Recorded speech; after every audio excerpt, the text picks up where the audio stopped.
নমস্কার সবাইকে। তো আপনারা কেমন আছেন? তো আমি তো খুব ভালো আছি। তো এই যে সকালে উঠে চা খাওয়া-দাওয়া করে প্রায় 10টা-11টা নাগাদ রুটি খেয়েছিলাম, সেটা আর ভিডিও করা হয়নি। তো দেখো বছরের লাস্ট কাঁঠাল দিয়ে আমরা চিপস বানাবো। ভাবতে পারো যে কাঁঠাল দিয়ে চিপস, তো আমরা ফার্স্ট টাইম এটা ট্রাই করছি। যদি ভালো হয় তো আপনাদের সাথে অবশ্যই শেয়ার করব। তো দিদি বাজার করে নিয়ে আসলো, তো আমারও রান্না প্রায় শেষের দিকে। তো বলো এটা কী সবজি রান্না করেছি।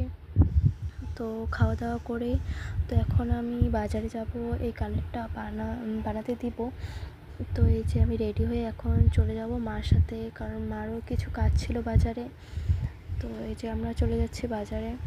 তো দেখো ভিউটা কি সুন্দর। তো আমরা বাজারে চলে যাচ্ছি।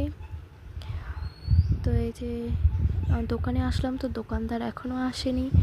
তো অনেকক্ষণ থাকার পরে প্রায় সন্ধ্যায় হয়ে গিয়েছিল, তারপর আসলো। তারপর কি বানাতে দেবো সেটা বললাম। তারপরে এই যে ব্রেসলেটটা বানিয়েছো, কেমন হয়েছে অবশ্যই বলবে। এটা অনেক দিনই বানিয়ে দেওয়া ছিল, তো এটা নিয়ে আসলাম। তো এই যে পাকোড়া টাকোড়া খেয়ে এখন বাড়ি যাব।